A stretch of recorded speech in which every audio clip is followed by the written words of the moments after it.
Behind the gate at every base transmission station, what we usually refer to as boosters, sits a collection of equipment that keeps the customers connected. At the heart of each booster is the system that keeps everything. Boosters must keep running whether there is power from the national grid or not. So initially, all boosters had a diesel generator that roared to life whenever there was a power outage. At some sites, the generators have gone quiet as solar has replaced them. The energy program was largely motivated by the customer experience. We do have about 8 million customers who are largely affected by power. And power is the one highest cause of recurring failures in the network and network outages. So this affects the availability and certainly affects the customer experience when they interact with our network. So that was in an effort to try and improve the availability of the network. The second item was related to cost and cost leadership, because when you look at energy and energy savings, we even went further in some cases to actually put lithium-ion batteries. They're very efficient because they store much more energy and they can actually discharge for much longer. We also did modernization and upgrades of our rectifier systems. And our rectifier systems are smart in the sense that they'll be able to prioritize to bring in solar, then battery, grid, and generator in the sequence that actually gives us the best benefit when it comes to energy savings. Program started with areas that are off the national grid that fully relied on diesel generators. We have regions that are actually further out of Nairobi. Some are quite remote. An example would be an area in Kulesa. We did actually modernize a site in Kulesa, which also has challenges in access to other forms of energy.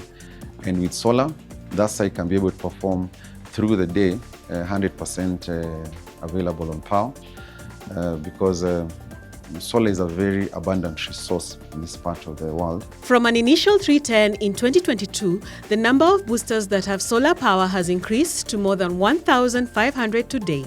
The use of solar energy has improved network stability by reducing breakdowns, particularly those related to mechanical power systems such as generators. When you look at power systems, and this would be the generators, they do have the being mechanical systems and the logistics to ensure they're running.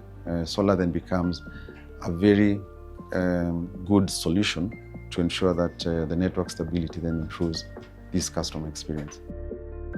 Solar hubs have also expanded to large hub sites and even data centers, helping to meet the increasing energy demands as the network grows. We actually are seeing the more the network is growing, because this also comes with a lot of energy-hungry power systems. We're actually seeing solar actually doing a good job in displacing the amount of energy that is growing as the network is growing. This is part of the telco's broader strategy to achieving net zero emissions by 2050 and reducing its carbon footprint. We've recognized that solving the energy problem within our base station is not just a matter of energy, it's very multifaceted.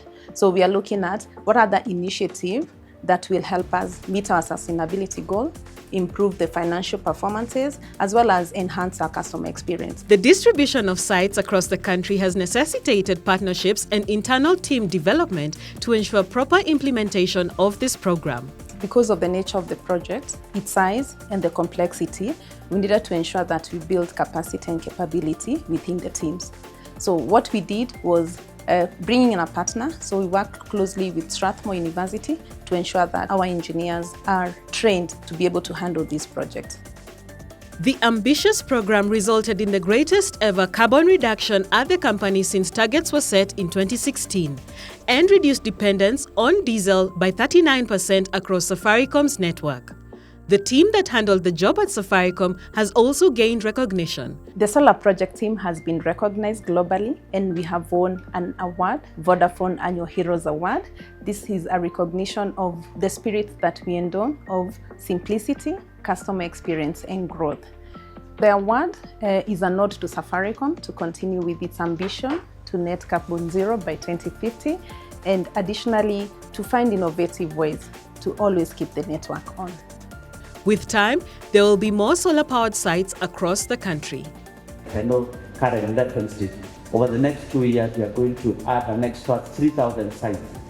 So that will allow us to get to about 3/4 of our sites being fully solar enabled. And in 5 years, before 2030, we will have solarized the full network in Kenya.